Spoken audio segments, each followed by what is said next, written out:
now on your journey, I hope it's as good as the trips you dreamed about, because finally, my sweet boy, finally, you're free. I will love you and I will miss you every single day for the rest of my life. But you're right here. I know you're right here. I just have to teach myself how to feel you in a different way. And Hirsch, there's one last thing I need you to do for us. Now I need you to help us stay strong. And I need you to help us survive. Morning glory, America. Bonjour, hi, Canada. I'm Hugh Hewitt inside the Relief Factor studio up north. That was Rachel Goldberg at the funeral of her slain, executed son, Hirsch Goldberg-Paulin. You heard Ms. Goldberg on this program about a month ago. Her son, Hirsch, an American Israeli citizen, was executed along with 5 others over the weekend. I'm joined from Israel by Haviv Rettig-Gur. Good morning, Haviv. Our sorrow for Israel and for the families and everyone, you must know some of these families. It's just the way it works in Israel. I listened to your podcast with Dan Senor. I'd like to you just have the floor for 8 or 9 minutes, if you need it, to describe what is the state of Israel, because it looks pretty fractured to me after this weekend. Yeah, that's right. A lot of people, these were funerals attended by thousands of people. My wife specifically knows the family of Carmel Gat, who was another one of the hostages executed by Hamas. And there is, 2 things are happening. One, the mourning, which is very powerful and very real, but also there's a sense that it's not clear where the war is going, and it is starting to be. I'll put it this way. On Thursday, the Israeli cabinet had a big debate over whether we, in our negotiations with Hamas, hold on to certain demands, including holding the Egyptian-Gazan border to prevent Hamas from rearming and resupplying as we move forward with the war. If we hold on to that demand in the course of the talks over releasing hostages, it's quite unlikely that we'll get hostages out. And the Prime Minister Benjamin Netanyahu said it's worth it. In other words, we have to squeeze Hamas, choke Hamas, make sure Hamas loses. That is a priority over getting the hostages out. And the defense minister and some of the military chiefs said we can give up this border area called the Philadelphia Corridor, and we'll be able to retake it in the future after the deal. And that's something Netanyahu believes can't happen. So just to sum it up, the Israeli leadership it has reached the point, because of the way the war is being run, because of the way Hamas has prioritized holding the hostages over, frankly, saving Gaza from the war continuing, into a very long and extended counterinsurgency.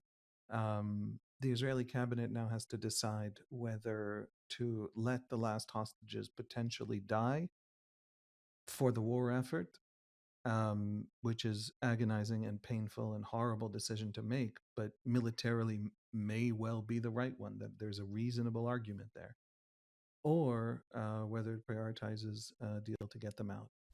That I made them fight. Go ahead.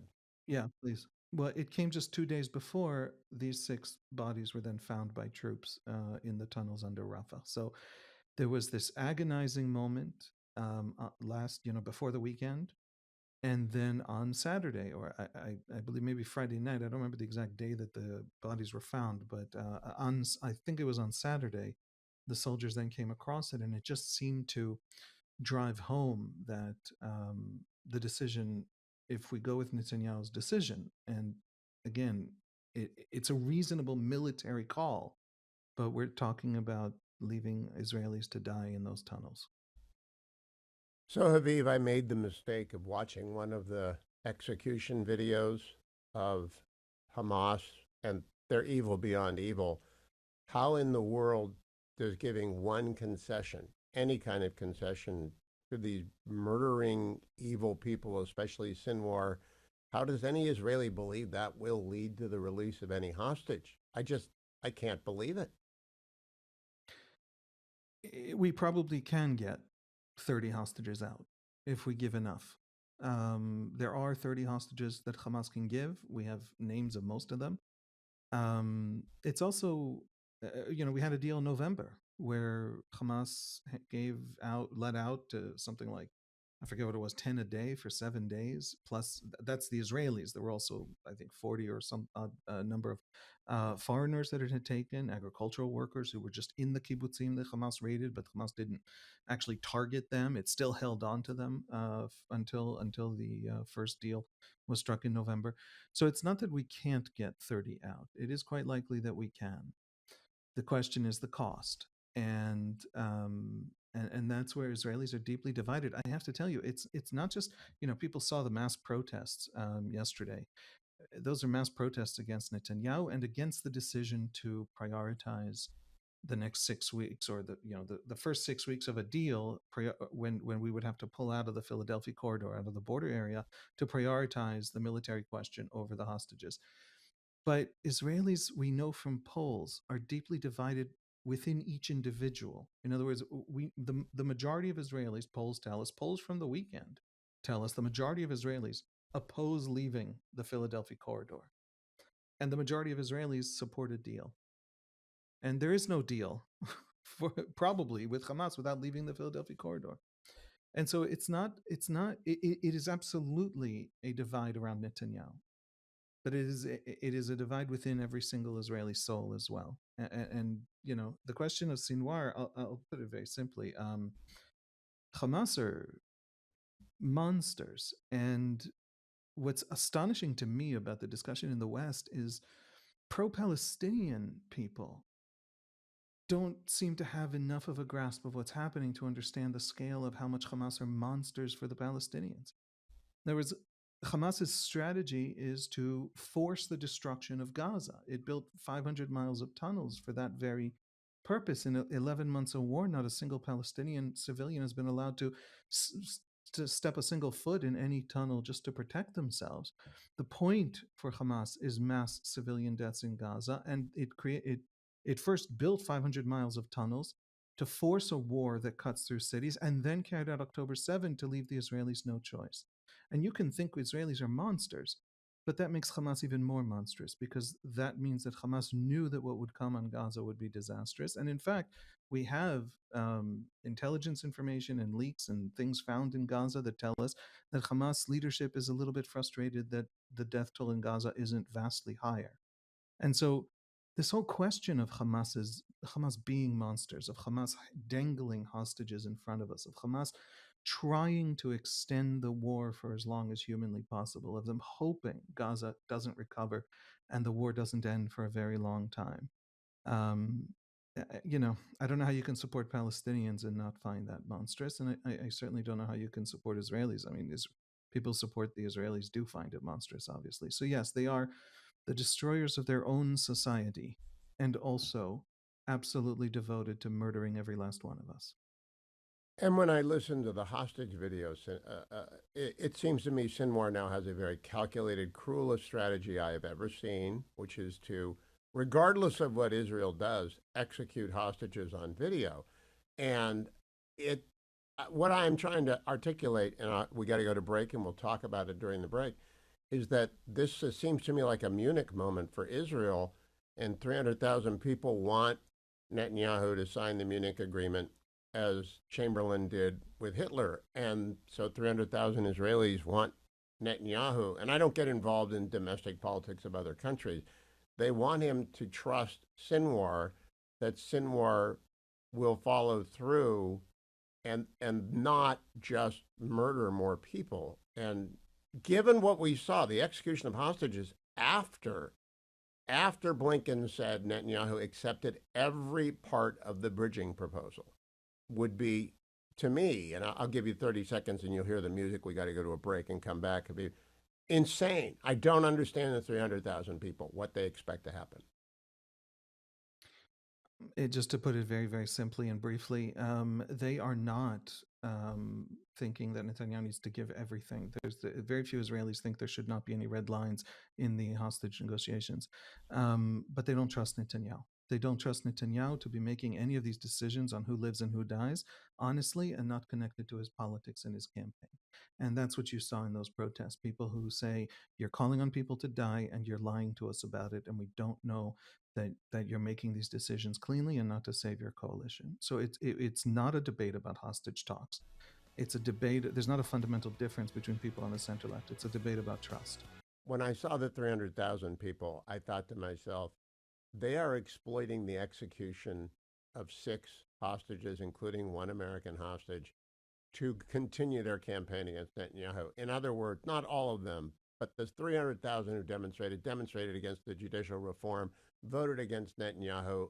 And I don't understand how anyone can take to this, no matter how much they hate Netanyahu, after the execution, how the country couldn't mourn first. I'm really kind of stunned that Israel would think it was a political moment as opposed to a mourning moment. Am I just on a different planet? Well, I did say Netanyahu has a reasonable military argument. So, and I think he does. But the question is that the excuse or is that the reason? And it's a valid question when you start to look at how he has generally managed the war. There's a sense among Israelis that the war is not actually going well, that it's dragging out, that the hard decisions aren't being made. You can defeat Hamas 1,000 times if you don't replace the civilian elements governing Gaza, which are also Hamas, and if you don't, have some answer to UNRWA and to how foreign aid flows in. If you seal Philadelphia and they can't resupply, but the massive foreign aid operation is still supplying people on the ground who work for Hamas, then UNRWA becomes the path for Hamas's salvation, even as Israel destroys, the military wing and controls Philadelphia. So a lot of political decisions have to be made. Who governs Gaza after the war is a decision the Israelis already had to make. And this government's inability for political reasons to make calls, difficult calls, painful calls, calls that there are no easy answers or right answers. But nevertheless, you're the government. You're supposed to make those calls. You don't want to make difficult calls. Don't be prime minister. And his refusal to make those calls because he'll lose the far right of his coalition, his government might fall, has meant that the war drags on. Soldiers die, hostages are stuck in these tunnels, Palestinian civilians are dying, and there's no horizon. There's no sense that we're going toward some clear goal or strategy that he can articulate.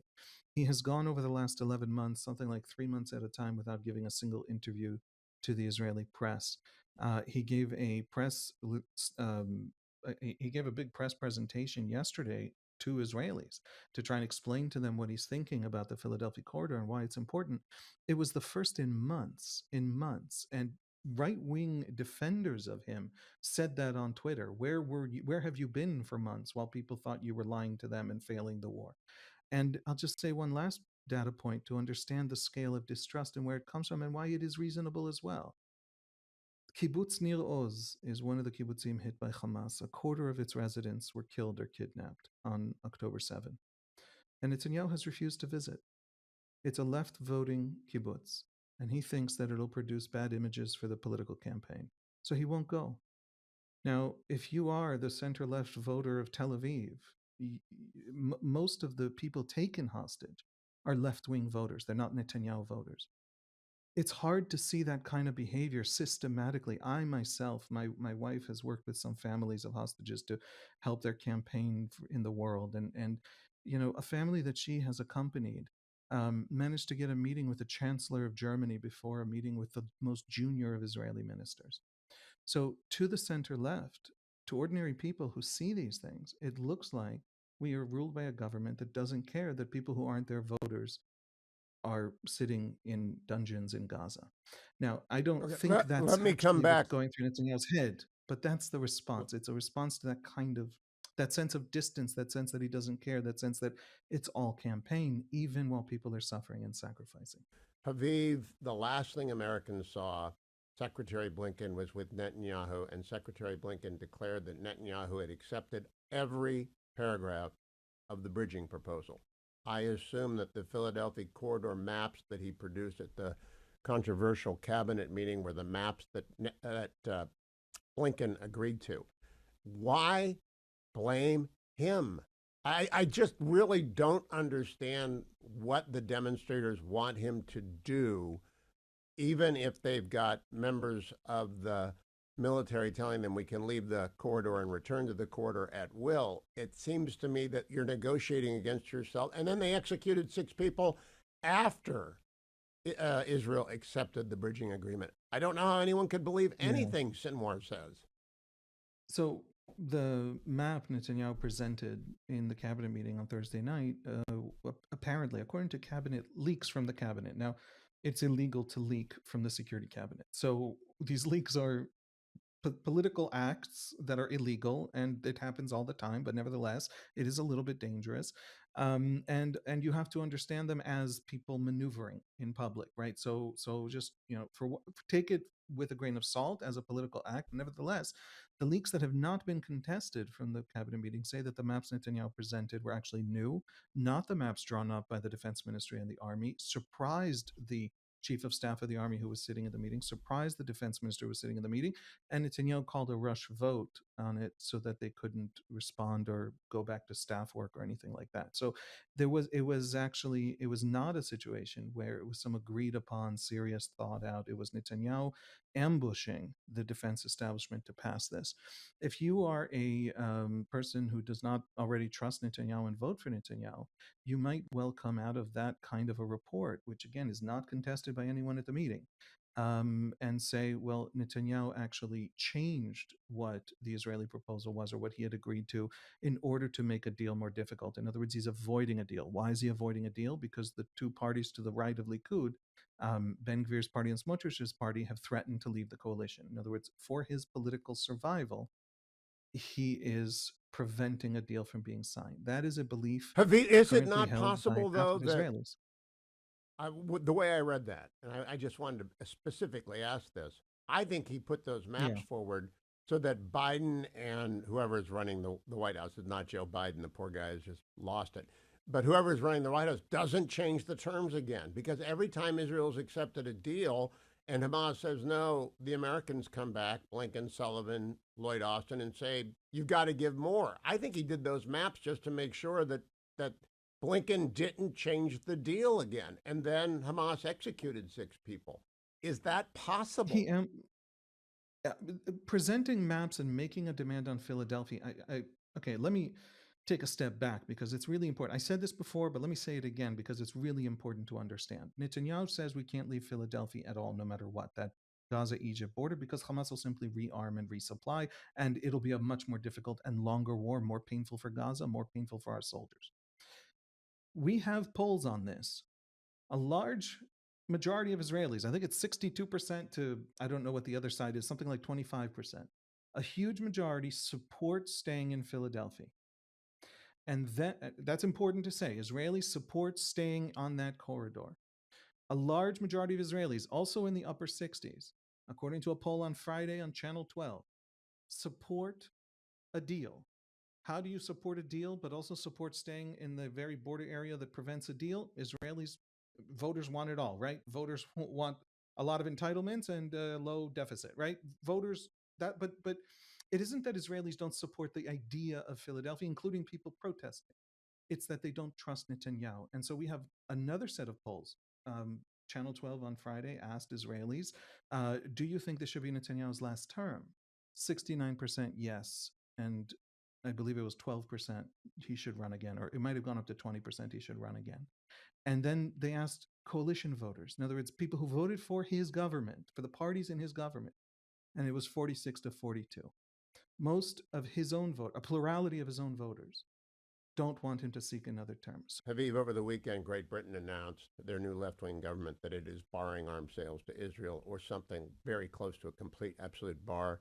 I have said, and this is not Haviv's opinion, it's Hugh Hewitt's opinion, Kamala Harris represents what would be the first anti-Israel president should she win. I don't think she's going to win, but I think she would be anti-Israel, not just the least supportive American president ever. Do the people in the streets understand the impact on the American election right now and on the frozen nature of our politics? We can't help you in any way. We can only hurt you at this point. Do they understand that? I think there's a lot of frustration among Israelis, and you hear it from Israelis who lean Republican, and you hear it from Israelis who lean Democrat. Israelis are distant and speak Hebrew and don't have a good sense of the exact culture war in America. But in as much as they will support Trump more or Biden or Harris more, they share a frustration, and the frustration is, America is a huge factor in the fight happening now in Israeli politics about the future of the war, because Netanyahu says, if I pull out of Philadelphia, I can't go back in after the 42 days of the agreement in which 30 hostages come out, and then we go back to the war. Well, what if I can't go back to the war? What if I can't go back into Philadelphia because the Americans won't let me? That's the argument. So, without an American pressure to constantly reduce and slow the war effort, we'd be much farther along, and Yes. we would cut the time in which everybody has to suffer, especially Palestinians. In other words, there's a confusion to American policy that seems to a lot of Israelis, including Israelis who lean left in American terms, to be just messing things up and making everything worse. So my last question, Haviv, do they understand the stakes of our election? The executions rattled Americans. It rattled me because I thought Sinwar might be preparing an exit strategy to save his own skin and get to Iran. It's clear to me now he's not. You don't execute 6 people after Israel accepts the bridging proposal. You decide we're going to be martyrs in these tunnels, and you say, kill us all, but we'll kill a lot of you first. That's just how I view it. And I don't understand, other than rank politics on the part of a lot of those 300,000 people. Some are grieving, some hate Netanyahu, but I just think it's rank politics to call a general strike after that and blame Netanyahu after he accepted the Blinken proposal. Last word to you, Haviv. So, just one word on the Israeli political angle, and then something much more important on Sinwar.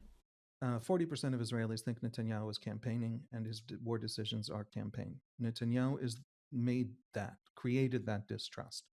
I don't think it's that bad, but I do think he caused the distrust that we are all now suffering from. So you cannot lead a country with the kind of predatory distrust, politicking that you can have in peacetime, that you can afford in peacetime. You need trust to ask people to die and to ask people to sacrifice.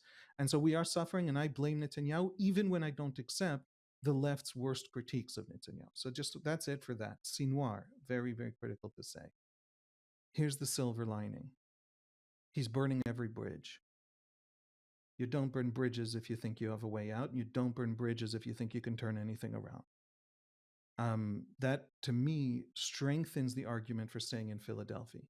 And that's one reason I think that a lot of Israelis have a good sense that Philadelphia is critical, even those who don't trust Netanyahu, and even those who think we need to get a deal to get whoever we can out. By the way, it also means whoever we don't get out soon doesn't come out. But Hamas is on that note, Haviv, I agree completely with that assessment, that if there is a deal to be done that doesn't oblige Israel to leave either of its corridors or commit to an end of operations against Hamas, do it, no matter what the cost. But I don't trust Sinwar at all. And I think, the last season of Fauda that most Americans saw, the most dreaded thing was being sent to Iran. And I do believe that if you leave the corridor, those hostages will go underneath it. 30 seconds. Do you agree with me? I think going to Iran is a bad thing. It's possible we have better intelligence in Egypt and on the path to Iran than we do in Gaza, but nevertheless, it's a terrible thing. But I mainly think they'll be killed. Hamas is losing its capacity to do clever things, and so their lives are in absolute, immediate, mortal danger. Good Lord. We pray for them, and we thank you, Haviv. It's always calming and very enlightening to talk to you. Thank you for your time this morning. Haviv Rettig Gur can be found at Times of Israel. Morning, Vic. It was a grim weekend because of the execution of 6 hostages in Israel, including the American-Israeli dual citizen Hirsch Goldberg Pollen. His mother had been a guest of mine about a month ago, and it just breaks my heart. I played a little bit of her. I just want the reaction of someone like you, who's the dad and who's been following the Israeli war against Iran on all of its 7 fronts, but especially in Hamas. What was your weekend impacted by via that news? As soon as I found out, Hugh, that that these hostages had been shot, and then learning about the nature of how they died.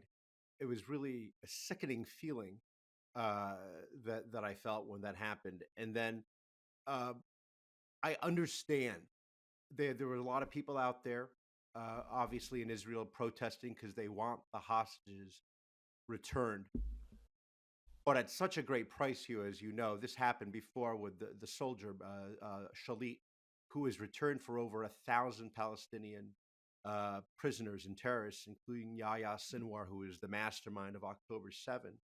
Um, that cannot happen because it rewards them for doing this awful, awful act. And it encourages them to say, well, if we kill more, then we're really going to get them to bend. And then it becomes even more sickening when you hear the White House reaction to all this, which is, of course, that the onus seems to somehow be on Bibi Netanyahu and Israel, and that they really need to work harder to come to a deal. And of course, they've made multiple deals that have been turned down by Hamas. I mean, at some point in time, again, you just get so enraged because what are we projecting here? We're projecting weakness, and the only thing they understand is strength. But again, as a father, it was sickening. I sympathize with the parents, who want their kids back at any cost. I understand that, but we cannot give in to I, these terrorists. I think the reason Netanyahu put forward maps of where Israel would not leave is because he agreed with Secretary Blinken to a proposal that Yeah. included Israel on that. And he did not want to be over, he didn't want to be sold out by the American. He does not trust America not to come back and say, well, they got to give more. And of course, America came back and said, we got to do more. Do you think most Americans understand it that way? I just talked with Haviv about what the Israelis think, and that there's a large portion of the Israeli public that don't trust Netanyahu. Well, there's a large portion of the American public that doesn't trust Biden because he's not there, he's vacant, and Blinken because he always blames Netanyahu because he's the only person he can blame because Sinwar won't deal with anyone. I really think the Americans are getting hard here. By the way, I'm going to pivot to Kamala Harris next. I don't think they have any reason to doubt that she will be the most anti-Israel president ever. And so I'm just mystified by the demonstrations against Netanyahu after a terrorist kills 6 of your people. Yeah, I'd also like to hope that the American public feels this way with a large heaping, dose of skepticism regarding the Biden-Harris foreign policy.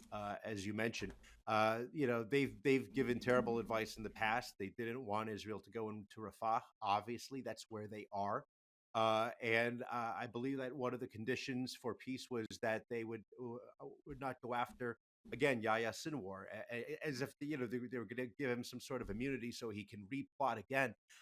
The idea, I think, for most Americans, at least came across to me of, well, I guess we have, we condemn these terrible people for doing what they did, and also we need to negotiate. Israel needs to negotiate with those terrible people. I mean, I don't know why Anthony Blinken at this point doesn't go right over to deal with Hamas himself if he thinks that both sides need to be heard. It's depressing, but I really hope that people I'm do it. mystified, which brings us to American politics. I have to play for you first a clip of Vice President Harris in Detroit yesterday, cut number 17. You better thank a union member for the 5-day work week. You better thank a union member for sick leave. You better thank a union member for paid leave. You better thank a union member for vacation time. I have never heard Kamala Harris with that accent. I lived in California during her time as Attorney General and during her time as Senator. I moved back to Yes. Washington when she was. I've never heard that accent before. What is she doing, Vic? Yes, yes, says the woman from Berkeley who grew up in Montreal. It's Exactly. she's channeling. She's channeling. She's trying to speak to her people there. That's what she's trying to do. I was reminded, Hugh, of the former governor Terry McAuliffe of Virginia when he was running, and suddenly he's on air and saying y'all this and y'all that, and the guy's from Syracuse. So these politicians, they do this, but it's really up to us. It's up to you and me. We've got to spread the word, get those videos out there, let people see that. If you see that, you cannot in good conscience vote for this person after seeing something like that. It's just too much. I'm sorry, it's too much. So I want you and I hope you and Mary Catherine Ham on um, Getting Hammered, the podcast that's on my must listen to list with very few others. I hope you talk in depth about where you think this race is going to end up. Because I'm going to give you my first solid prediction. I think Trump's going to win because I think Kamala Harris is an empty vessel. She lacks the minimum skill set necessary to be president. Most Americans see it.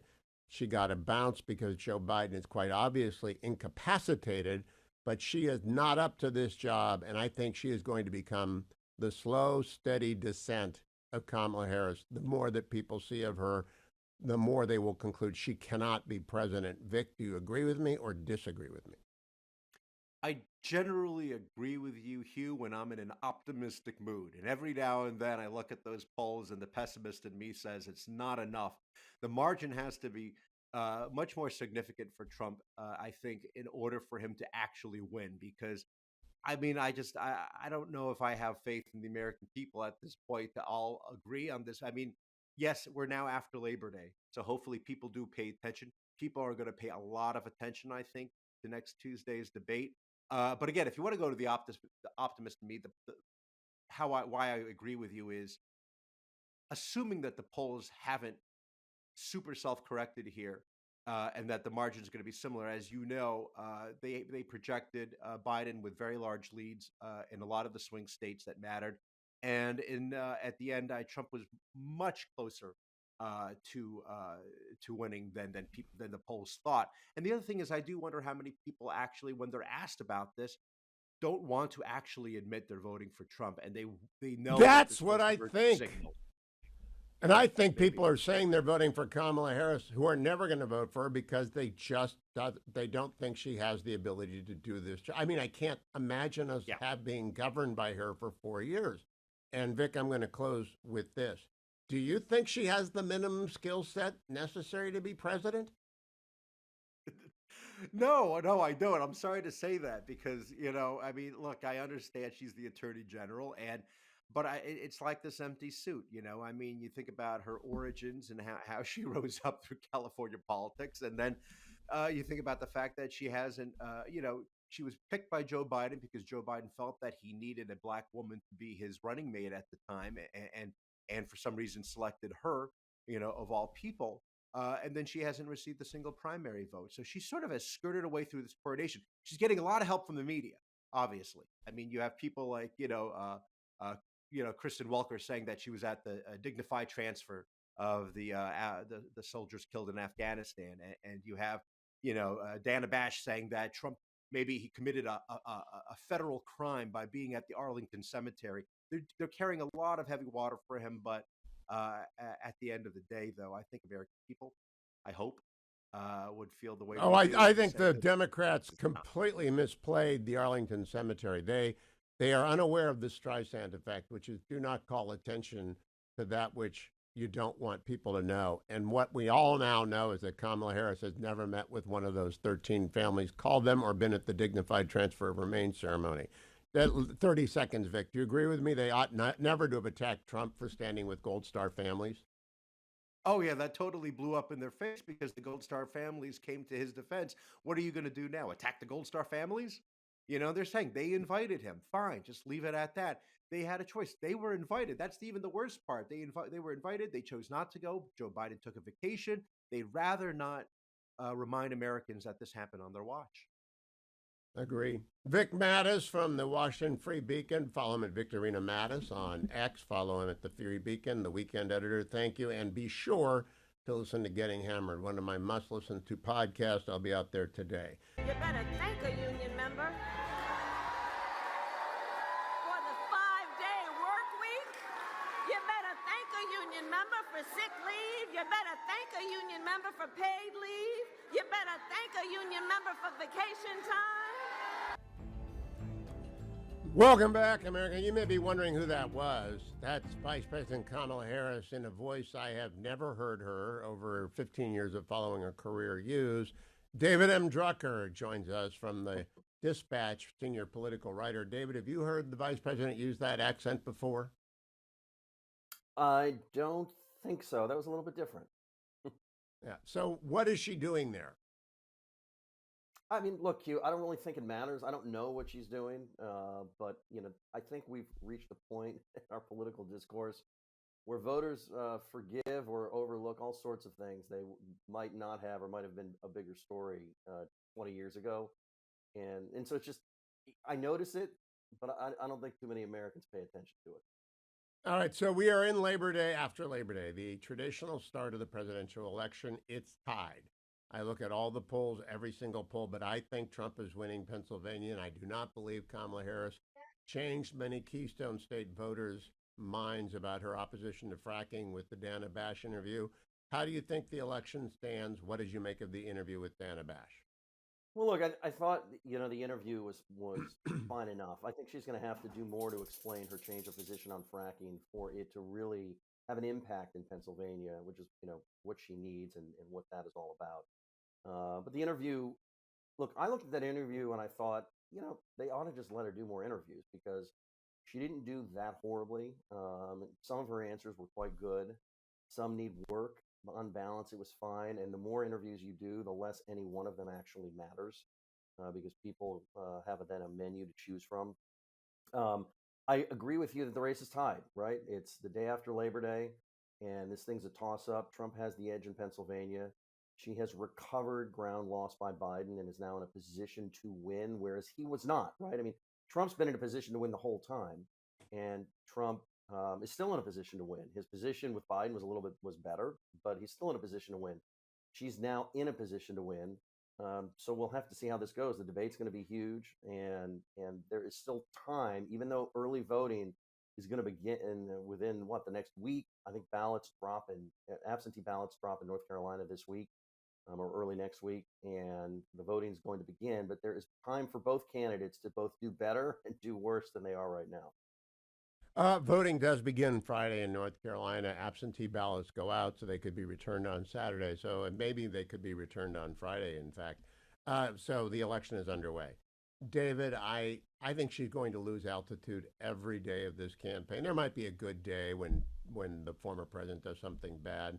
But as I said to Trey Gowdy, and I'd just like you to comment on, she lacks, in my opinion, in Hugh Hewitt's opinion, the minimum skill set necessary to be president. She does not have it. And to quote Abe Greenwald on commentary, interviews are her kryptonite, which is why it took her 40 days to deliver, at best, a mediocre performance. I think it was actually worse than that. Do you think she has the minimum skill set to be president? Look, I think what we've seen over the last 6 weeks is she has more than the minimum skill set to win the presidency. I mean, I think that the campaign strategically, considering the switch and all of the things that they've had to do, has functioned very well. And I think she's shown that she's a better campaigner and a better candidate than she was in the 2020 race for the Democratic nomination when she flopped, and it was a flop. And in fact, she looks better on the stump than she's looked as vice president whenever she's been in public. So, whether or not she has the minimum skill set to be president, I always, Hugh, I always leave that up to you and others. But I will tell you, as a political reporter and an analyst, does she have what appears to be the minimum skill set to win? Yeah, I think she has the minimum skill set to win. Oh, I agree with that. And a lot of that depends upon Trump. But I gather you're going to take a pass on what you think 4 years of a Harris. I think if we have a Harris presidency, it's never something that I do. I remember in 2016, so many voters talking to me about their concerns about whether Trump could handle the presidency and does this guy look like someone who could be president? And so it some of this is in the eye of the beholder, and some of this is how voters look at things over time. Clearly, when you look at Trump's numbers today, they're better than when he was running in 2016 and better than when he was president. So you can see an evolution of how people look at a candidate and a president. So people could look at Kamala Harris today, not be sure, and 2 years from now, if she were to win, decide, oh yeah, that was a good decision, or decide 2 years from now, well, that was a bad decision. And I think Trump's a great example of that. David M. Drucker, follow him on X. Thank you. I do believe about Harris, though, and I want to leave the audience with this as we go away. Quoting from the line from Chariots of Fire when the sprinter asked the coach, make me fast, and the coach said, Sam Sabini, you can't put in what God left out. And God left a lot of stuff out of Kamala Harris when it came to the capability of being president, and that is not going to change. I'll talk about that with Byron York coming up. Don't go anywhere, America. We've got a lot ahead on the program. Byron York and Selena Zito next hour. Brett Baird, Don Bentley in hour 3. Don't go anywhere. You're listening or watching. I hope you're watching on the Salem News Channel, The Hugh Hewitt Show. Joined by Byron York of the Washington Examiner, Fox News contributor as well. Good morning, Byron. I hope you had a restful Labor Day weekend, tragic though it was with the execution of those 6 hostages, including an American, and as revealing as it was about Vice President Harris and what I think was her peak moment the minute before the Dana Bash interview aired. The Labor Day holiday traditionally marks the opening of the presidential campaign. Where do you think it stands? Well, I think first of all, the thing you can say without any doubt at all is that Democratic enthusiasm is way, way higher than it was when Joe Biden was the True. candidate. I mean, all you had to do is look at that event in Philadelphia yesterday, Biden doing his yelling old man thing, and Kamala Harris, being a candidate. I think Democrats, they look and they act like an enormous burden has been taken off their shoulders, and it has. Okay, so a lot more Democratic enthusiasm. The polls have changed a little bit in that Trump had a lead, close to significant lead, before the switch. Now it appears to be close to tied. The thing I think that should worry Trump right now is in some of the really important swing states, that is Georgia, Arizona, and North Carolina, which I think a lot of people, maybe even me, had thought was kind of in the bag for Trump. They are now possibly in play. Does not mean he's going to lose them, but possibly in play. But then the other thing is, the question is, will this 60-day honeymoon, which has been fueled by the media for Harris, actually start fading? And it's clearly the intention of the Harris campaign to keep this honeymoon going. Or will the CNN interview, which you just made a quick reference to, which was not confidence-inspiring, will that start the beginning of a time in which the more people hear from her, the less confidence they have in her? So we'll have to see, but I think that's where things stand now. I will play at the bottom of the hour the entire interview I had with Trey Gowdy on Sunday night, in which I stated very plainly, I don't believe Kamala Harris has the minimum skill set necessary to be president. And I borrowed then, and I'll borrow again from Abe Greenwald, the executive editor of Commentary. Interviews are her kryptonite. It was not only not inspiring, and I'm just being blunt, it was a softball interview, and she failed to hit the softball. What do you think of that interview, Byron? It was. It was interesting. It was, I would call it a mostly friendly interview, very few follow-up questions. And you didn't see the kind of follow-up questions that a reporter asks when they're really trying to dig into a question, like, why did you change your position on this? But you said this, and then you said this, said this. Why have you changed that? You just didn't see any of that. As a matter of fact, CNN interviewed Tulsi Gabbard, who, of course, has endorsed Trump. Same reporter, Dana Bash, interviewed Gabbard, asked a lot more questions, did a lot more probing interview of Tulsi Gabbard than she did of Kamala Harris. So, I mean, it counts as an interview. It was only, 27 minutes total of Q&A, which is not a whole lot. But my question is she going to do any more? Obviously, it didn't go well for her, and if she does it again and again and again, it could increase the risk of her just saying something that really damages her campaign. So is she going to do it again? I don't know. She could certainly say right now, the debate is, a week today. I'm not going to do anything before that. And then after that, you're in the final sprint. She's not. So I don't know if she's going to do another interview before the election. She's only going to do it if she's lost any chance of winning.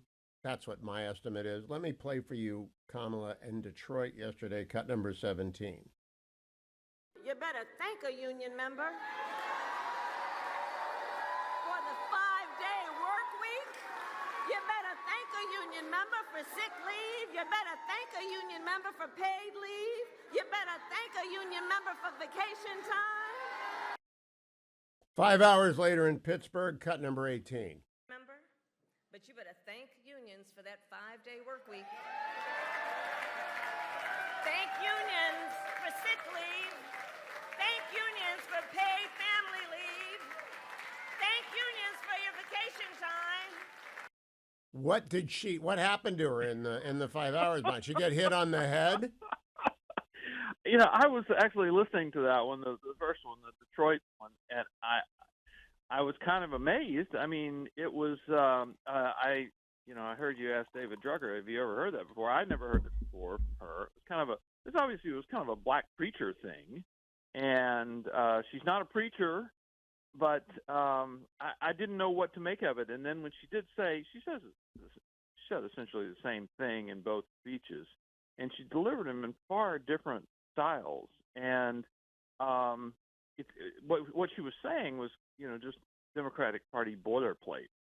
But the way she said it did really strike me. And I think if she does stuff like that in the future, in the next 60-something days, she could be the subject of real ridicule for that. Well, I think she already is. Byron, again, I'm going to borrow from the commentary podcast. Christine Rosen of AEI said that Kamala Harris suffers from imposter syndrome generated insecurity, that she just doesn't think she should be in this position. Mm-hmm. She'd never won a vote. That landed with me, because I don't think she thinks she can do this job. Do you think that that's showing through?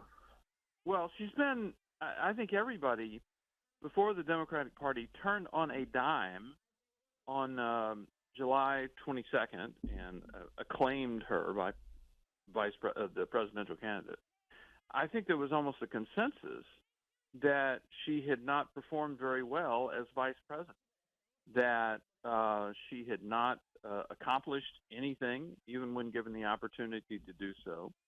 She had run a very chaotic and angry and divided office. I mean, people leave her employment in droves, and that she had not made any mark as vice president. And if you remember back in those long ago days, a couple of months ago, there was a lot of debate about if Joe Biden were to pull out of the race or couldn't continue, who would be the presidential candidate. And there were a large number of Democrats who did not think it should be Kamala Harris for the very reason that you just said. She really couldn't be president. It involves what George W. Bush called being the decider-in-chief, and I don't think she has the ability to do that. Byron, let's close by talking about the catastrophe in the tunnels of Gaza.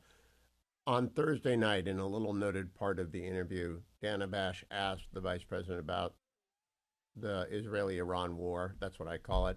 And she said 4 times in one answer, we must have a deal, we must have a deal, we must have a deal, we must have a deal. Yeah. Not long thereafter, Hamas executed 6 of its hostages. I'm not connecting the two events, it's just chronology. She has said nothing about that since then. I was astonished by the answer and its vacuity when it was delivered.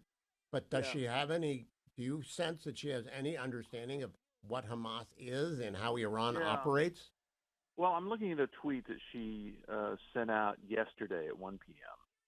And it said, today, POTUS and I met with the U.S. hostage deal negotiation team. The murders of the hostages was a brutal, barbaric act by Hamas terrorists.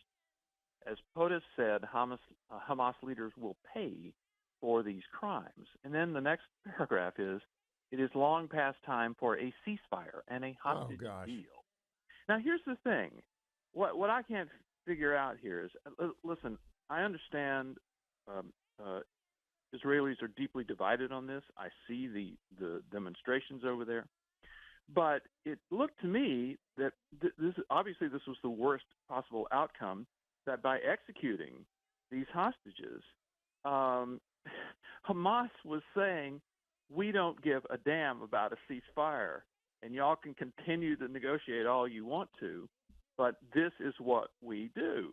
And I can't really figure out how you see this brutal and vicious attack by the enemy and then say, well, we've got to keep negotiating. We've got to keep. That's what she did. ceasefire." I don't either, Byron, because it's not unlike Neville Chamberlain coming back from Munich and saying, because I remind everyone, a week ago, 10 days ago, Blinken said Netanyahu agreed to every part of the bridging detail, and then Hamas executes 6. I can't understand what Biden is incapacitated. She's just not competent.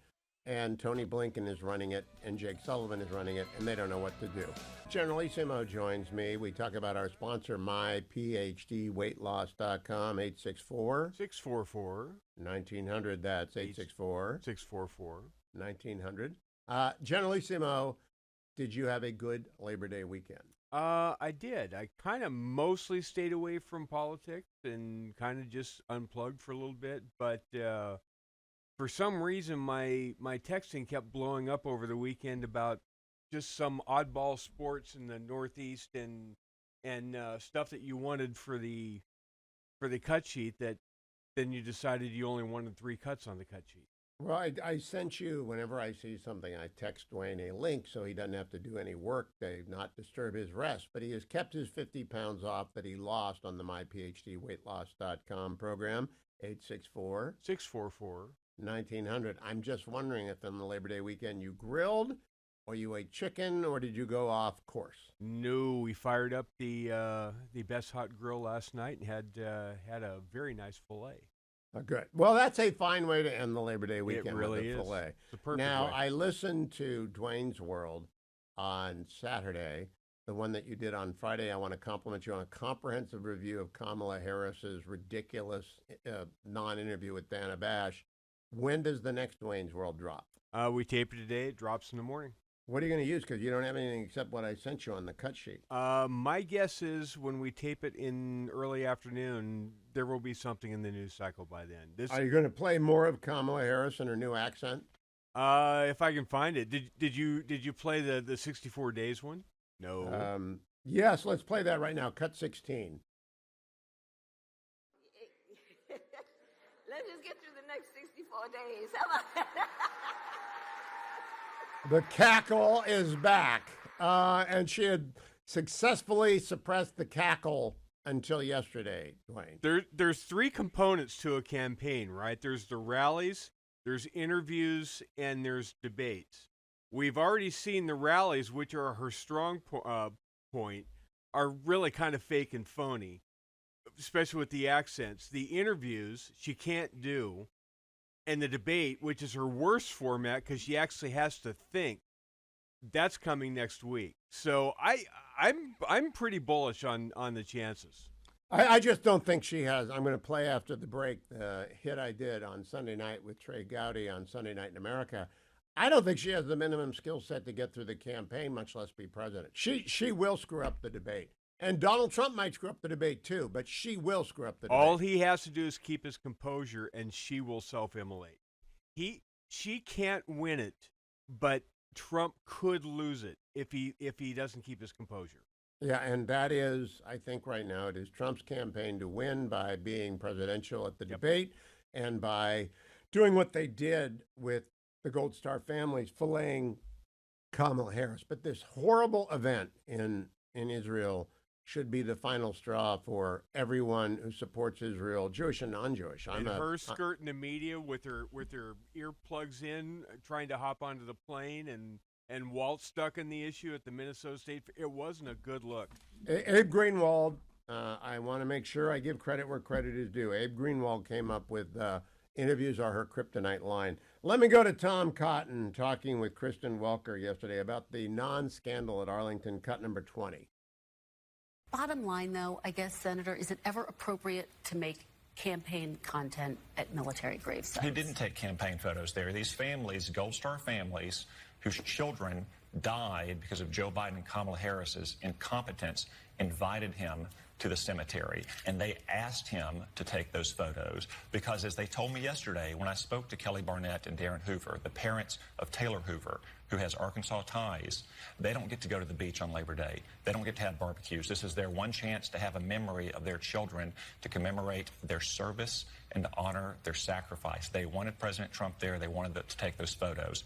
You know who the families also invited? Joe Biden and Kamala Harris. Where were they? Joe Biden was sitting at a beach. Kamala Harris was sitting at her mansion in Washington, D.C. She was 4 miles away, 10 minutes. She could have gone to the cemetery and honored the sacrifice of those young men and women. But she hasn't. She never has spoken to them or taken a meeting with them. Well, they did meet with them during the dignified It's transfer. because of they her. were with them. Let me interrupt transfer. here. She did not meet with them at the dignified transfer remain. Kamala Harris was not there. Kristen Welker later came on and apologized for her error. But it's the error that a blue bubble media makes because there's no one to say, and there's no one in any of the legacy media rooms to say, no, that's not true. By the way, you know she's never done anything with a Gold Star family from Abbey Gate. You know that, don't you? It is clear to me that Kamala Harris is not qualified to be president. I do not normally work weekends. I just don't. Got to save my voice, got to save my energy for this program. But Trey Gowdy is a good man, and he invited me on as his opening guest on Sunday Nights in America with Trey Gowdy. And the conversation was going to be about Kamala, and the news had landed about the execution of the hostages. And so I said, yes, here is the 7 minutes I spent with Trey Gowdy on Sunday night, cut number 19. Joining us is someone who knows how to ask questions, radio talk show host Hugh Hewitt. Welcome, Hugh. Voters don't know much about Kamala Harris. How and will that change? I don't know that it's going to, Congressman, and thank you for having me. I watched the interview with Dana Bash on Thursday night, and I thought to myself, this is awful. This probably marks the beginning of the downward slide in her numbers that will be, I think, continuous until the election, because Americans typically tune in on Labor Day. They might have tuned in on Thursday night, and what they saw, I don't want to insult salads, but that was a word salad, and it was not a very persuasive word salad, and I think she prepared 40 days for one interview, and to fail that badly tells us she does not have the minimum skill set necessary to be the President of the United States. I also will steal from Abe Greenwald of Commentary Magazine. He noted on their podcast, interviews are her kryptonite, and they are. That's why she won't do them. She's incapable of thinking on her feet, delivering a concise answer to a question of a flip-flop, and there are hundreds of them, as you know. But I just think that basically anyone who watched that and will watch her in anything other than a scripted environment like the DNC will conclude she can't be president. She doesn't know how to do it. All right, for those who may have missed that interview, we used to call it jail Jesus. That was defendants finding religion right about the time punishment was about to be handed down. And Harris seems to have found all these new positions right before the general election. She seems to, I mean, California moderate and Democrat don't go in the same sentence, but she wants to convince people that she's become a moderate. Yeah, she does, and you're right, Congressman. I moved to California in 1989 when we were done with the Reagan administration, and I came back to the Beltway in 2016. In between, I lived in California. The conservative part of California is not very conservative. It's Orange County, where I lived. L.A. is left-wing, and San Francisco's nuts. So she's a San Francisco Democrat, a radical San Francisco Democrat. Team Trump is saying a dangerous San Francisco liberal, but she's not a liberal. San Francisco politics are so wild and so out of control, you always have to go left of left of left. And that's the milieu in which she grew up as a political activist. She ran originally against the death penalty. That was what she ran for, to be San Francisco district attorney. And I think if the legacy media puts any attention at all on what she believed in 2019, and I believe she still believes, I don't believe she believes in fracking. You don't go from being anti-fracking completely in 5 years to being a proponent of fracking. And I don't think you can win Pennsylvania unless you have a full-throated defense of why modern-day fracking is not only safe, but we needed to overproduce our supply in order to bring prices down. The only way to bring prices down that have gone up under Biden and Harris is to produce more energy and make it cheaper to make what we buy in stores and to transport those items to stores. She didn't do that. And it's not that hard to do if you have the skill set. She didn't do it. Hugh, one of her favorite phrases is day one. Let's listen to that together. When I look at the aspirations, the goals, the ambitions of the American people, I think that people are ready for a new way forward. Day one, it's going to be about, one, implementing my plan for what I call an opportunity economy. She talks like she's a challenger, like she's been out of office. She talks about day one, and this is day like 1,201. How can voters fall for what she's going to do if she hasn't done it over the last 3 years? I don't think they're going to, Trey. I think they're going to begin to dial it in now and realize that she is an incumbent. She could have gone to the border. She could have gone to the border every week of every month of the 45 months or so that she's been vice president, maybe 44 months that she's been vice president. And she could have been there urging Joe Biden not to lift the Remain in Mexico policy, urging Joe Biden to allocate more resources, building the wall, which she now says she's in favor of. She is really becoming quite expert at the double flip off of the high dive. But it's not persuasive. And if you go back, that was her strong point. That was her best moment. That was the first question, the program softball, first day question. Presidents don't do much on first day except executive orders, and Joe Biden's already done all the executive orders that she could possibly want to do. I was not persuaded at all that she can manage a long-form interview with even a moderately aggressive interviewer. No ambushes, just drill down a little bit on something like fracking, drill down a little bit on something like the making illegal immigration have consequences, but not tell us what those consequences are. It might be a $5 fine. I didn't find her persuasive. Moreover, I think people would shudder at the prospect of listening to her for 4 years not answer questions so inartfully. All right, before I let you go, Hugh, you've been following this story from day one. Grim news out of Gaza. Hamas would rather hostages be killed than be released. Will the Biden-Harris administration continue to pressure Israel for a ceasefire with a group that kills hostages right before they're set to be freed? And what about this pro-Hamas wing of the Democrat Party? Well, it's a real situation for the Democrats that they do not know what to do, because I believe Kamala Harris will be the most anti-Israel, maybe the first anti-Israel president we've ever had if somehow she wins. But I point out on Thursday night in the interview that she did on CNN, she said 4 times, we have to get a deal, we have to get a deal, we must get a deal, we have to have a hostage deal. It seems to me, if the timing is correct on reports coming out of Israel, the hostages were executed either Thursday night or Friday night. And it seems to me as well that Hamas should get consequences, as should our allies who shelter them, whether it's Turkey or Qatar, and that we have to begin to be serious with Iran, because Iran is funding these killers. One of those 6 who were executed either on Saturday night or Friday night was Hersh Goldberg Pollen. I had the honor of interviewing his mother. He was 23 years old. He's a wonderful young man, an American citizen, a dual citizen with Israel. And to be a cold-blooded killer of someone who was that wonderful a human being, and if you talk to Rachel Goldberg Pollen, you know how wonderful he was, you'll realize that America cannot deal with Hamas, and we ought to just simply stop pushing Israel to slit its own throat by doing so. Hugh Hewitt, following that and every other story of significance, thank you for joining us on a Sunday night. I do try and follow every other story of significance. One of those is the fact that Tim Walz, selected by Kamala Harris in her first decision as a candidate, has turned out to be something of a buffoon on the national stage. Here he is yesterday at the Minnesota State Fair. Now, I have broadcast a dozen times from the Minnesota State Fair. I know where he was. He was in the dairy pavilion with the butter sculpted princess of the Minnesota State Fair. And you expect to run into media at the Minnesota State Fair. He was not ambushed.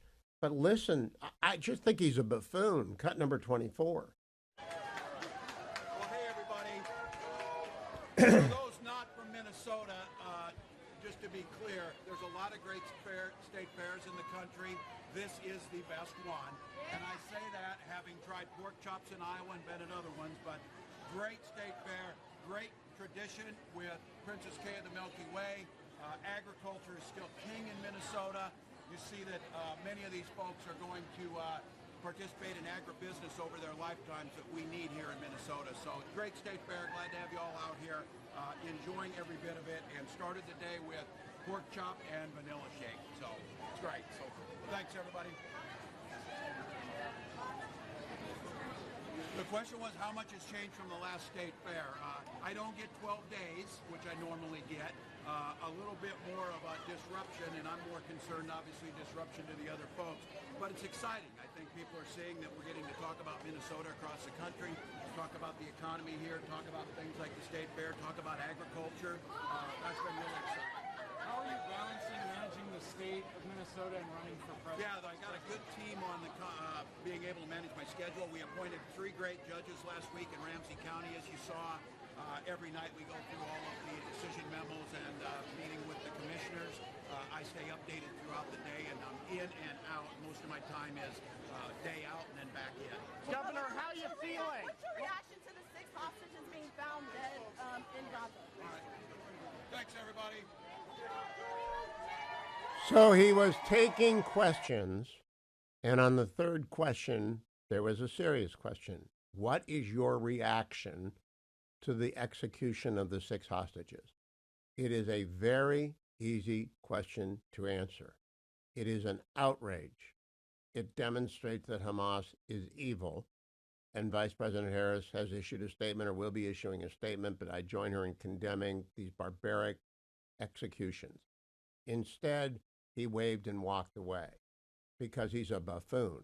Kamala Harris lacks the skill sets to be president, and Tim Walz is a buffoon. And she picked him. Not you, Pennsylvania. She didn't want Josh Shapiro, your governor, anywhere near her ticket, because that would mean, honest to goodness, being in favor of fracking. What's the race look like in the Keystone State, which is the key to this election? Good morning, sunshine. So the race, I would say, is essentially tied to advantage Trump by a hair. Okay. As we have discussed many times on your show, this race will be decided in the counties outside of Pittsburgh and Philadelphia. What we have right now is an enthusiasm question. So when you go to a Trump event, you see thousands and thousands of people. I just interviewed him in Johnstown on Friday. There were about the municipal stadium, the war memorial where the movie Slapshot was filmed. If anybody's old enough to remember that, was packed. But not only was it packed, I went outside and there were thousands of people outside watching it on a big screen. And then you would go to the Harris event yesterday in Pittsburgh, and it's invite only. There's no ability to understand what her coalition is, or what her support is, or what her level of enthusiasm is for her candidacy. Now, it may or may not be there. We don't know, because all of her events are very tightly controlled. Part of that has to do Selena, I have said that she lacks the minimum skill set to be president. I've said that many times. I'm wondering if her descent in the polls isn't going to be even faster than I thought. Let me play for you 2 clips. Kamala in Detroit yesterday and Kamala in Pittsburgh yesterday, back-to-back 17 and 18, please. You better thank a union member for the 5-day work week. You better thank a union member for sick leave. You better thank a union member for paid leave. You better thank a union member for vacation time. But you better thank unions for that 5-day work week. Thank unions for sick leave. Thank unions for paid family leave. Thank unions for your vacation time. So why the different accent in Detroit and Pittsburgh, Kamala, from Kamala, Selena? There are so many times where I find her following in the Hillary trap. Hillary tried to do this several times, and it was called out by right leaning media, but barely covered in legacy media. And people, I think that campaigns don't give people enough credit to look at what a candidate is doing and question their authenticity. Voters aren't just looking for policy and sharing your values, but they're also looking for likability and authenticity, and that doesn't pass the test in terms of being authentic. That comes across as pandering and a little bit insulting. Oh my goodness, it's very insulting. If the Steelers fans notice, Selena, I got one question for you. The Guardians took 2 out of 3 from the Pirates over the weekend, so I won't bring that up. Does anyone in Pennsylvania believe she's for fracking? Because her answer to Dana Bash in the non-interview interview was slippery as slippery could be. No, they don't. Well, first of all, I combed over that debate between her and Pence. I can't find where she said she supports fracking. She said Biden supports it. She never once said Correct. she said it. And then saying you support it, but your values haven't changed. I don't even know what that answer means, other than it makes people skeptical. How big is the fracking issue in Pennsylvania? Because she will shut down fracking. The one thing I'm convinced that's in her head is that she's a climate absolutist and abortion absolutist. How important is fracking in Pennsylvania? It's massively important, not just in terms of the people that directly work in the industry, which goes anywhere from 400 to 700,000, depending on, indirect or direct employment. But also it's very symbolic. It reminds legacy Pennsylvanians, and 8 out of 10 Pennsylvanians live near where they grew up, of other things that have gone away because of bad government decisions. Coal mining, steel industry, manufacturing. That's well said. I don't think she's going to win Pennsylvania. You're the Pennsylvania expert, but I live close enough. I'm on the border, and we try and keep you folks out. But I live close enough to know Western PA, and she is not Western PA. Hillary was more Western PA than she is. Joe Biden was very Western PA when he could remember to be, but she's not. Brett, I was on with Trey Gowdy on Sunday night, and he's in the opinion business. And I shared with him, I just don't think Kamala Harris has the minimum skill set necessary to be the president of the United States. Do you think that maybe the high water mark of her candidacy was the moment before she sat down with Dana Bash? Morning, Hugh. I think the CNN interview did not help, and it does not seem like it is, I don't think it's crashing her polls, but it's also not increasing her polls. And I think that there is this leveling off, and even we're starting to see some drop in some of the swing states. I really think the moment is going to be September 10th and how that all goes on the debate, the ABC debate, and whether there is a second debate. We hope there is. And as I told you, we're trying to negotiate to be considered for that one. Anyway, I do think that interview, did not help her at all and may have hurt her. I agree with you, and I think there should be a second debate, and I think you ought to moderate it because you're fair, and I just think she's going to sink quickly because of these 2 bits of tape. This was from yesterday. Kamala Harris, number 1 in Detroit, Kamala Harris, number 2 in Pittsburgh. Let's play 17 first for Brett. You better thank a union member for the 5-day work week. You better thank a union member for sick leave. You better thank a union member for paid leave. You better thank a union member for vacation time. Cut number 18. Member, but you better thank unions for that 5-day work week. Thank unions for sick leave. Thank unions for paid family leave. Thank unions for your vacation time. So, Brett, aside from the union pitch, does the change in accent get through to any Americans of significance? I think it makes people mad. I really do. I think if you ask in many polls what's most important, sometimes through the polls, like reading between the lines, it's authenticity. Authenticity is often the thing that I know where this person stands, and when they say something, I think that they're saying what they mean. This made people mad in the Hillary Clinton race when she went to black churches and put on a really thick Southern accent. It made people mad. And I don't know how that affects polls, but I do know that authenticity is a big factor in elections. Now, the state I am probably most widely heard in, other than New Hampshire, where I blanket the state, is Pennsylvania, from Scranton and Wilkes-Barre to Philadelphia to Pittsburgh to Erie. I'm all over the Keystone State. Do you think voters in Pennsylvania believe her answer on fracking to Dana Bash? I think it's confusing.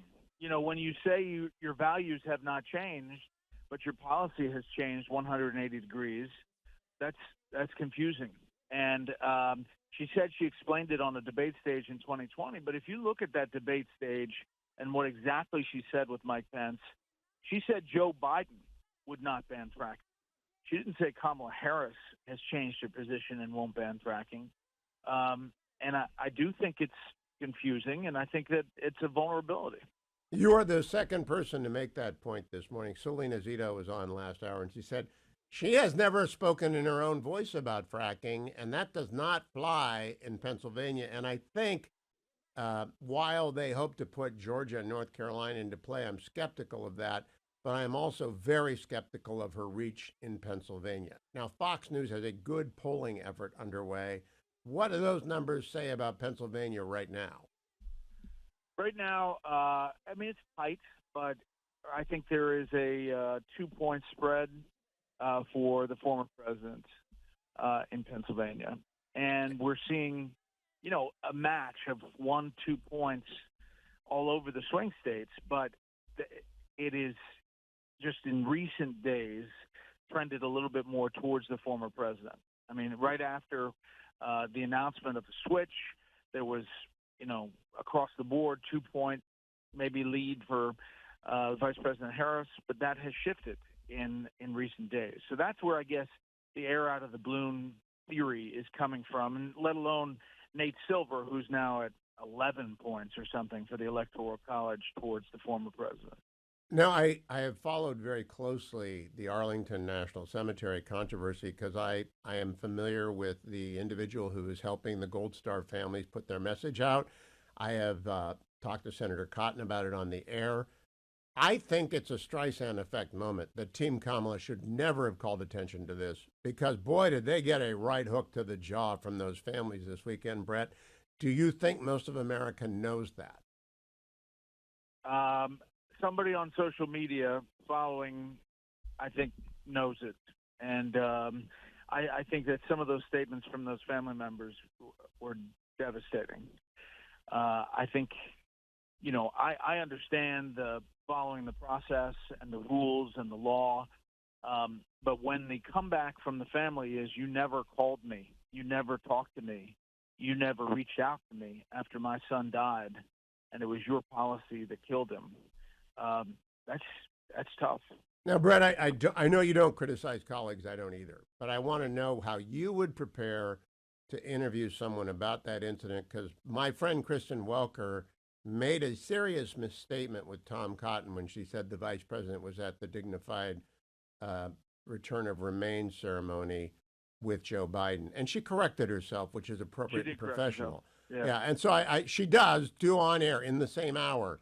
Would you have been prepared to answer that? Because, you know, I when I first heard her say that, I thought, I didn't know that, but I just can't imagine not saying something like that unless you knew it for sure. Yeah. I think that was a bold thing to say because obviously she wasn't there, and I'm happy that she corrected it. But it did. That's tough thing in a question and answer. You've got to be able to, if you're going to push back with something, it's got to be something that obviously is locked in. I have confirmed I've confirmed with Senator Cotton's team that he was 80% sure Kamala Harris wasn't there, but did not want to say so because he hadn't checked, which is the prudent thing to do. When you're not sure, you don't assert something. Yeah. Well, I mean, John Carl did it with Tom Cotton, too, saying, that's not her position. And he said, she hasn't said that, And I think you're automatically in this pushback stage. And for some reason, some different folks are more so on protecting Kamala Harris. I think I'm always trying to play the devil's advocate, but when I'm doing that, I'm trying to lock in to make sure everything I'm saying is accurate. Last question, Brett. I was with Trey Gowdy on Sunday night, and I stole from Abe Greenwald of commentary, but I want to credit him, and I did on Trey's show, and I'll do it right now. He said that in regards to Kamala Harris, quote, interviews are her kryptonite, close quote. I agree with that. Do you? So far, they have not helped her at all, and her crutch is to fill in the blanks with words that don't help make the case. So, I find the back and forth on the debate really interesting. On the open mics, closed mics, I'm assuming it's going forward. It would be devastating if she held the line and said she's not going to do the debate if there's not open mics. Oh, she's got to do it. Yeah. Yeah, she has to do it. So I do think we're not going to see a lot of her before September 10th, if I had to guess. Is it David Muir? Is he doing the hosting? He is. David Muir and I forget the woman, Rebecca.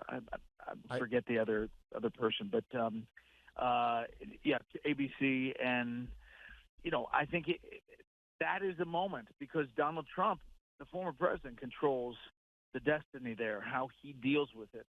If he stays above board, if he asks questions that he wishes David Muir would ask. It seems to me that the most effective surrogate, not named Trump, not named Vance, is named Tom Cotton. And he did his slice and dice work again on Meet the Press yesterday. And unfortunately, my friend Kristen Welker was on the receiving end this week, not John Carl. I do want to play for you what he said that people have to remember in the aftermath of the execution of the hostages. Cut number 21, Senator Cotton talking to Kristen Welker on Meet the Press yesterday. Well, it's terribly sad news that Hamas executed these 6 hostages in cold blood, apparently shot them in the head shortly before they might have been rescued by Israeli Defense Forces. My heart goes out to all the families, especially Hersh Goldberg Poland's family, our fellow American. There are other fellow Americans still to be accounted for. But I think we should note that these hostages were discovered in the tunnels under Rafah. That's where Joe Biden and Kamala Harris put pressure on Israel not to enter for months, used an arms embargo to try to keep them from entering. Kamala Harris even said that Israel shouldn't enter Rafah because she had studied the maps. We have been clear in multiple conversations and in every way that any major military operation in Rafah would be a huge mistake. Let me tell you something. I have studied the maps. There's nowhere for those folks to go. And we're looking at about 1.5 million people in Rafah who are there because they were told to go there, most of them. And so we've been very clear that it would be a mistake to move into Rafah with any type of military operation. What the Biden-Harris administration should have done from the beginning is not pressure Israel to restrain its response, but let Israel win from the very outset. For 11 months, Joe Biden and Kamala Harris have put more pressure on Israel than they put on Hamas and Iran's other terror proxies. Now, I want to emphasize, we edited that. Right? That's something we adopted an edit done by somebody else where we reminded the listener what Vice President Harris had said about Rafah, and we dropped it into the middle of Senator Cotton's answer to Kristen just so you would have the context, something NBC News ought to have had ready to go. And I mentioned with Brett, Kristen did apologize to the audience for misleading them. Kamala Harris was not at the dignified return of remains ceremony. She has not talked to any of these Gold Star families. And the ad is devastating. I will perhaps play that for you tomorrow. I do want to tell everyone about 25truth.com. Project 2025 is much maligned by Democrats. They want you to believe it's Donald Trump's work. It is the Heritage Foundation did Project 2025, and they are proud of it, as they should be. I interviewed Kevin Roberts last week. That's at my YouTube channel, which I wish you will go and find at YouTube, my interview with Kevin Roberts.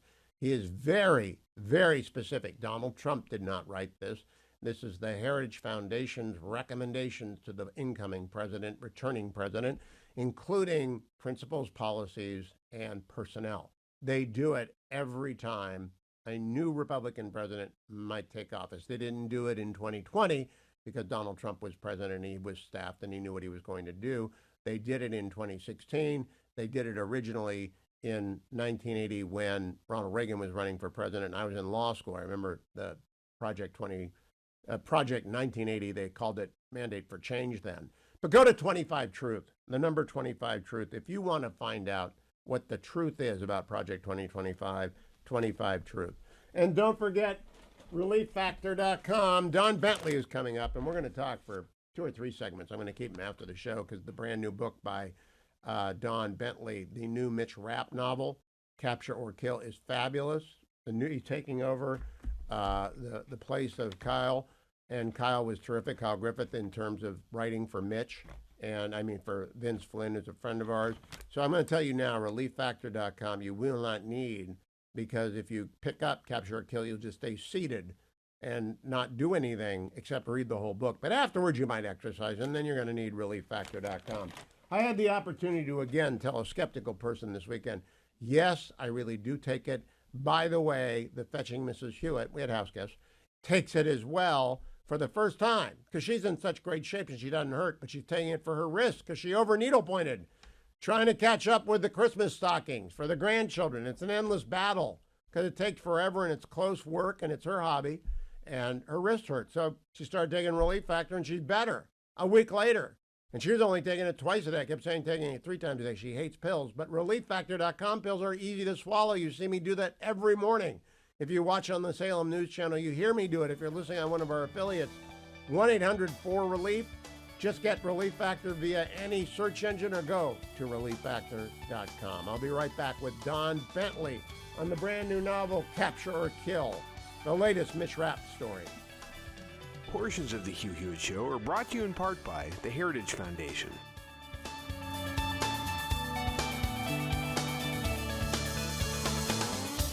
If you read this brand new book, Capture or Kill, by Don Bentley, it is the latest Mitch Rapp novel in the series, the iconic Mitch Rapp series begun by our late friend Vince Flynn. You will know why, because it features heavily, as do helicopters of all kinds, and that music is forever associated with most people with helicopters. And we're standing by for Don Bentley, who is the brand new author of the Mitch Rapp series. Every few years, a brand new person appears on the thriller scene, and I become interested in them. Don Bentley is the latest. I was skeptical because Kyle Mills had been writing the Mitch Rapp series, and Kyle Mills was fabulous and was a welcome guest on the Hugh Hewitt Show. So when Kyle announced last year he was retiring from the job of doing the Mitch Rapp series, I worried that we would not have available to us a great successor and interest to that. But they did. They went out and they found Don Bentley. Don Bentley's a very accomplished author. I should have known he was an accomplished author because Don went to The Ohio State University. But he is about ready to join us to talk about Capture or Kill. Here's my review. It's terrific. And I was a little bit stunned because whenever I have an author on for a sponsored book like Capture or Kill, I always wonder about whether or not it's going to be readable. Not only was this readable, it was fabulous. It is a terrific novel, and Capture or Kill is in bookstores everywhere. It's in every airport in America. So if you're traveling this week or throughout the campaign, and I want to recommend it to you for a bunch of reasons I'm going to talk about. I gather we can't make the connection via video, but let's talk with Don Bentley. Don, welcome to the Hugh Hewitt Show. Great to have you. Hey, Hugh. Thank you so much for having me. You missed the glorious intro I gave to you, which is this. Vince was a friend of mine. Vince was with us when he got the diagnosis of the disease that eventually took his life. I was very skeptical of Kyle Mills, the first book he did, and he delivered and he delivered and he delivered. And when they sent me your new book and they said, okay, Don Bentley's taken over, my standards are pretty high because I knew Vince. You have done him proud and he is smiling. Congratulations. You've got to be very happy with this. Well, thank you very much for saying that. All kidding aside, Vince is my favorite ever author as a fan. He is the person, the first one who really started telling these kind of stories in a post 9/11 environment. And so as a writer, all of us who write in this genre take something from what Vince has done, and it is my greatest honor to be able to continue his legacy. So, Don, let me begin with a question that is taken directly from a conversation between Mitch Rapp and an Army colonel in Afghanistan. What is your mission? So my question to you as the person who has been passed the torch of Mitch Rapp, what is your mission? It's a great question. I think what I wanted to do, and there are two people that are kind of the legacy or the guardians of Vince's legacy, and that's Emily Bessler, his longtime editor, and Sloan Harris, that is his longtime agent. And when I talked with both of them, I said, look, all I want to do is tell the kind of stories that I love when I was just a fan reading Mitch Rapp, reading Vince Flynn. I started reading him pretty heavily when I was deployed to Afghanistan, and so in my mind, Vince and Afghanistan are always linked together.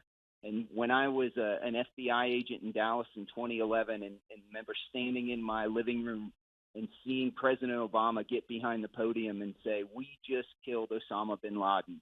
And my first thought was, it's about time we finally took him off the map. And my second thought was, I wonder what Mitch Rapp had to do with that. And so Capture or Kill is an answer to the question that Vince Flynn fans have been asking for the last 13 years.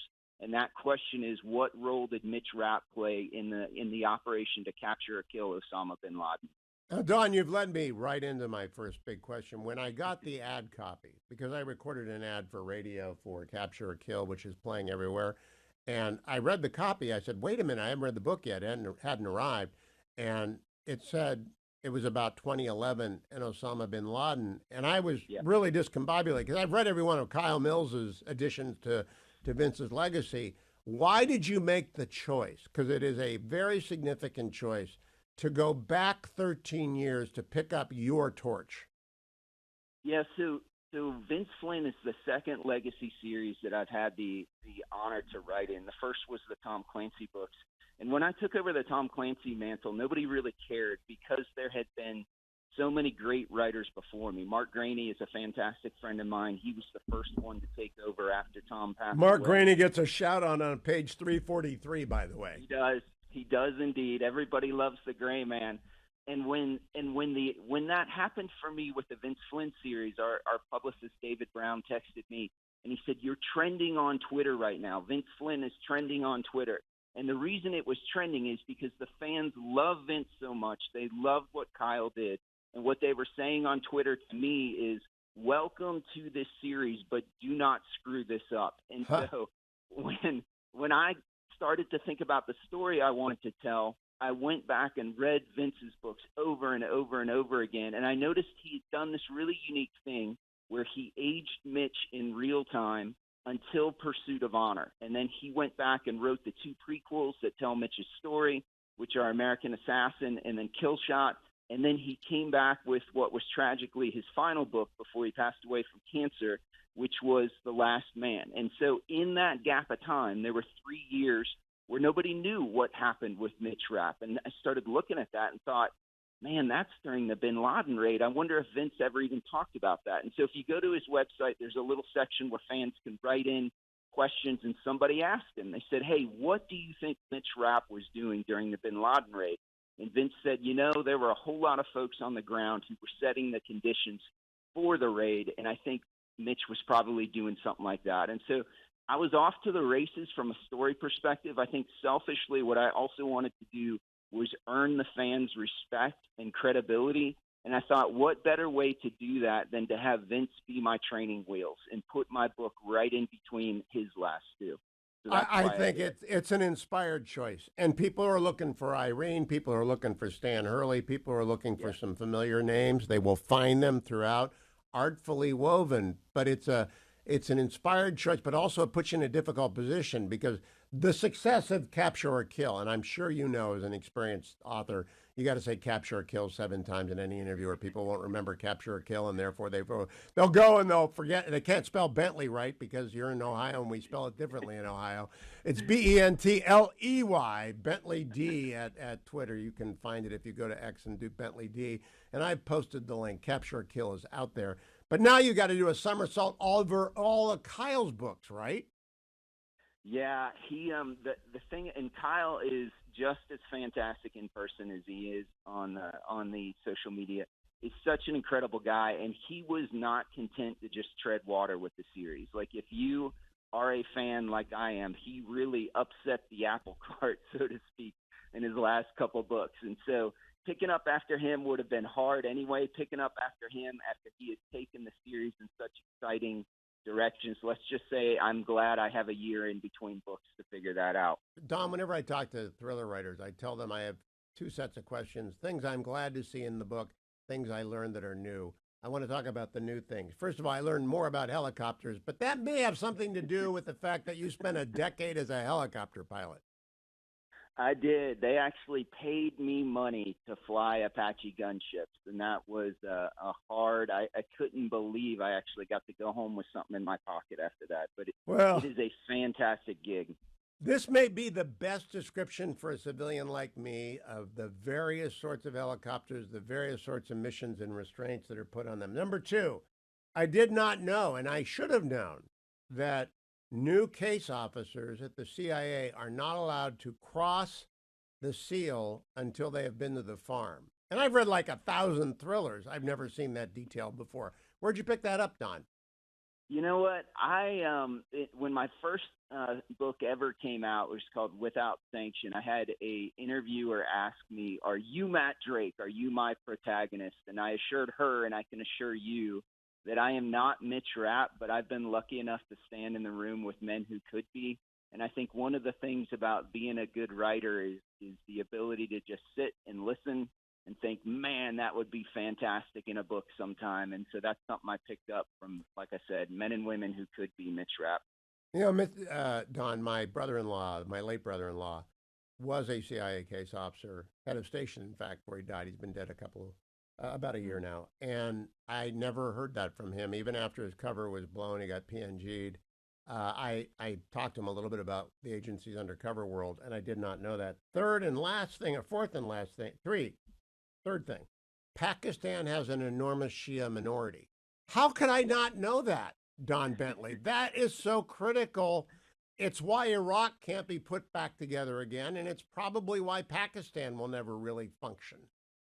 Yeah, there's this book called The Looming Tower. I don't know if you've ever heard of that one or not, but it's interesting that you say that because when I was a young FBI agent, I was seeking out mentors everywhere, and a friend on the counterterrorism who worked the counterterrorism threat gave me a copy of Looming Tower, and he said, "You need to read this in order to understand what we're trying to do here." And so once you understand kind of the Shia-Sunni divide across the Middle East and that part of the world, it explains many of the problems that we have today. And I just didn't know that Pakistan. I thought it was a Sunni country like UAE or Egypt, but that is a big problem. I was unaware of, and I've been covering the war since 9/11. I was on the air 8 hours on 9/11. And I just never. Of course, I talk about the Looming Tower all the time. Last thing I learned, I did not know that the agency, and Mike Pompeo's a friend. I did not know that the agency had an S&T division, Science and Technology division. Are you inventing that, or does that really exist?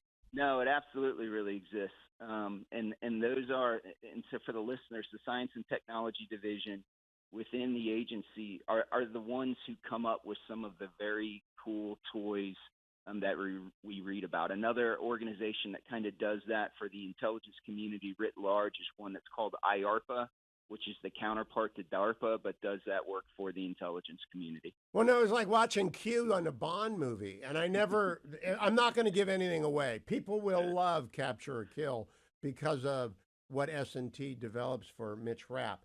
Now, let's talk about my favorite line before we run out of time. We're going to talk after the break and put it in a variety of places for you to hear as well. I loved the line, my favorite line, "Are you a SEAL? Then let me drown."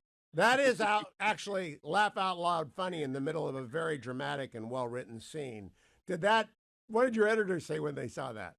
Yeah, so being an Army officer, specifically when I got out of the Army, I worked for a number of companies, and we developed technology for the special operations and intelligence community. And my coworkers were all Army folks. And so the number of SEAL jokes that I have is too many to count. And it was hard for me because Vince Flynn loves Navy SEALs. Scott Coleman is a SEAL. And so I had to kind of invert that joke that there's actually a T-shirt one of my Ranger friends has that shows an Army Ranger carrying a Navy SEAL in his arms and says, "Even SEALs need heroes." And so I switched that around for the book, much to the chagrin of my Army friends. Well, let me remind everyone, whether they're on Team Navy or Team Army, they all work together, but there is a bit of dialogue on page 272 between a Ranger captain and a SEAL that is pitch perfect in this civilian's ear. And I have been around both, and I know how they love to joke each other and how the Army Navy. I'm a civilian. I don't have a dog in that fight. I'm going to continue talking with Dawn, but I want to make sure. What year did you graduate from The Ohio State University, Dawn?